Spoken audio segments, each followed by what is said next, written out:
सियावर रामचंद्र जी की जय।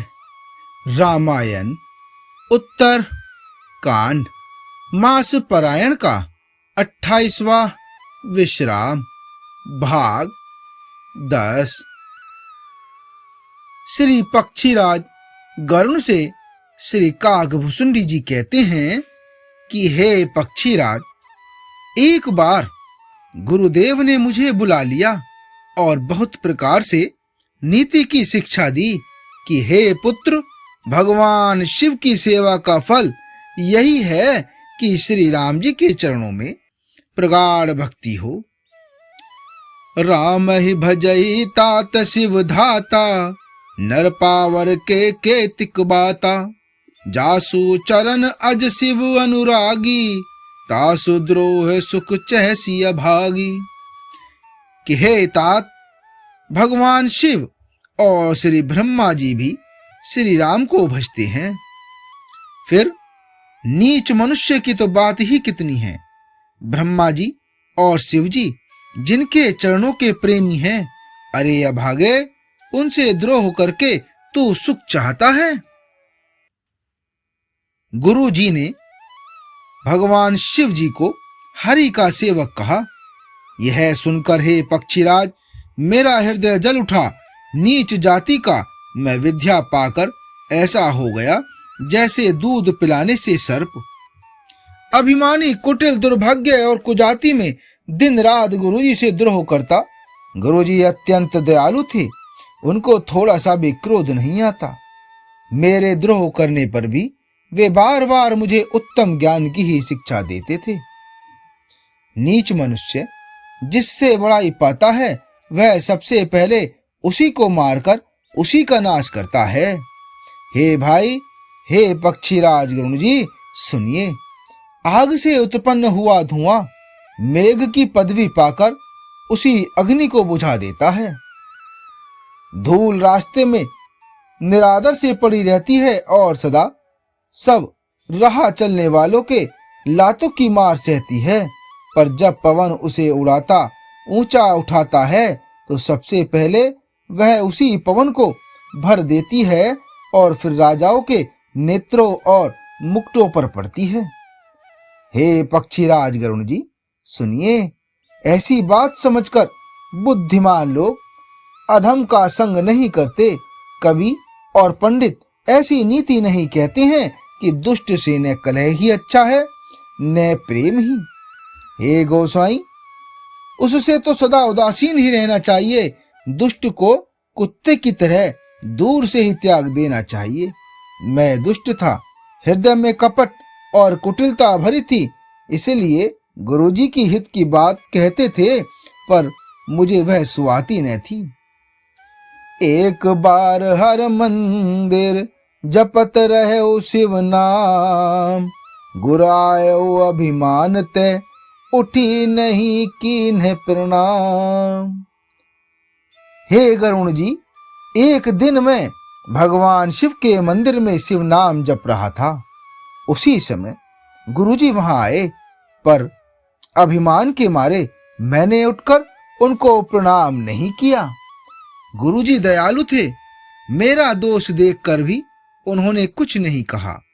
उनके हृदय में लेस मात्र भी क्रोध नहीं हुआ, पर गुरु का अपमान बहुत बड़ा पाप है। हे महादेव, उसे नहीं सह सके। मंदिर में आकाशवाणी हुई कि अरे हतभाग्य, हे मूर्ख, हे अभिमानी, तेरे गुरु को क्रोध नहीं है। वे अत्यंत कृपालु चित्त के हैं और उन्हें यथार्थ ज्ञान है। तो भी हे मूर्ख, तुझको मैं शाप दूंगा, क्योंकि नीति का विरोध मुझे अच्छा नहीं लगता। अरे दुष्ट, यदि मैं तुझे दंड न दूं तो मेरा वेद मार्ग ही भ्रष्ट हो जाए। जो मूर्ख गुरु से ईर्ष्या करते हैं, वे करोड़ों युगों तक रौरव नरक में पड़े रहते हैं। फिर वहां से निकलकर वे तिर्यक, पशु, पक्षी योनियों में शरीर धारण करते हैं और 10,000 जन्मों तक दुख पाते रहते हैं। अरे पापी, तू गुरु के सामने अजगर की भांति बैठा रहा। रे दुष्ट, तेरी बुद्धि पाप से ढक गई है, तू सर्प हो जा। और अरे अधम से भी अधम, इस अधोगति सर्प की नीची योनि को पाकर किसी बड़े भारी पेड़ के खोखल में जाकर रहे। हाहाकार कीन है गुर, दारुण सुनि शिव साप, कंपित मोहि बिलो की, अति उर उपजा परिताप। भगवान शिव का भयानक साप सुनकर गुरुजी ने हाहाकार किया। मुझे कांपता हुआ देखकर उनके हृदय में बड़ा संताप उत्पन्न हुआ। प्रेम सहित दंडवत करके वे ब्राह्मण भगवान शिव के सामने हाथ जोड़कर मेरी भयंकर गति का विचार कर गद्द गद्द वाणी से विनती करने लगे कि हे मोक्ष स्वरूप, हे विभु, हे व्यापक, ब्रह्मा और वेद स्वरूप, हे ईशान, दिशा के ईश्वर तथा सबके स्वामी श्री शिव जी, मैं आपको नमस्कार करता हूं। निज स्वरूप में स्थित हे माई गुणों से रहित, भेद रहित, इच्छा रहित, चेतन आकाश रूप एवं आकाश को ही वस्त्र रूप में धारण करने वाले दिगंबर, आपको मैं भजता हूं। निराकार ओमकार के मूल, तुर्य अर्थात तीनों गुणों से अतीत, वाणी, ज्ञान और इंद्रियों से परे, हे कैलाशपति, हे विकराल, हे महाकाल के भी काल, हे कृपालु, हे गुणों के धाम, हे संसार से परे आप परमेश्वर को मैं नमस्कार करता हूं।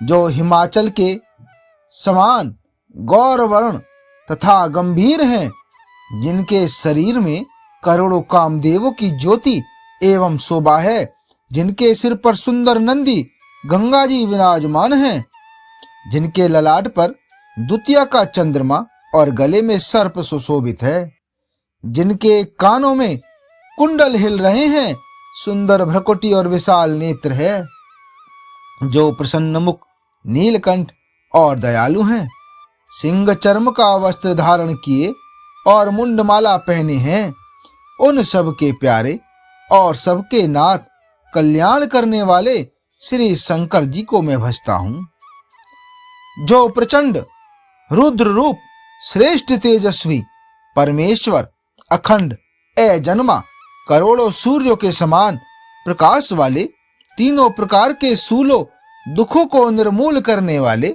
हाथ में त्रिशूल धारण किए, भाव प्रेम के द्वारा प्राप्त होने वाले भवानी के पति श्री शंकर जी को मैं भजता हूं। कलाओं से परे, कल्याण स्वरूप, कल्प का अंत, प्रलय करने वाले, सज्जनों को सदा आनंद देने वाले, त्रिपुर के शत्रु, सच्चिदानंद घन, मोह को हरने वाले, मन को मत डालने वाले, कामदेव के शत्रु, हे प्रभु प्रसन्न हुइए, प्रसन्न हुइए। जब तक पार्वती के पति आपके चरण कमलों को मनुष्य नहीं बचते, तब तक उन्हें न तो इहलोक और परलोक में सुख शांति मिलती है और न उनके तापों को नाश होता है।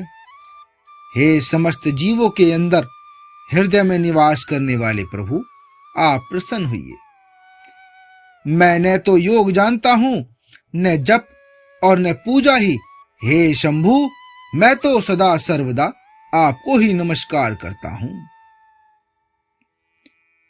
हे प्रभु, बुढ़ापा तथा जन्म मृत्यु के दुख समूह से जलते हुए मुझ दुखी की दुख से रक्षा कीजिए। हे ईश्वर, हे शंभु, मैं आपको नमस्कार करता हूं। भगवान रुद्र की स्तुति का यह अष्टक उन शंकर जी की तुष्टि प्रसन्नता के लिए ब्राह्मण द्वारा कहा गया। जो मनुष्य इसे भक्ति पूर्वक पढ़ते हैं, उन पर भगवान शंभु प्रसन्न होते हैं। सर्वज्ञ भगवान शिव ने विनती सुनी और ब्राह्मण का प्रेम देखा। तब मंदिर में आकाशवाणी हुई कि हे द्विजश्रेष्ठ, वर मांगो। तब ब्राह्मण ने कहा कि हे प्रभु, आगे का भाग 11 में। जय श्री राम।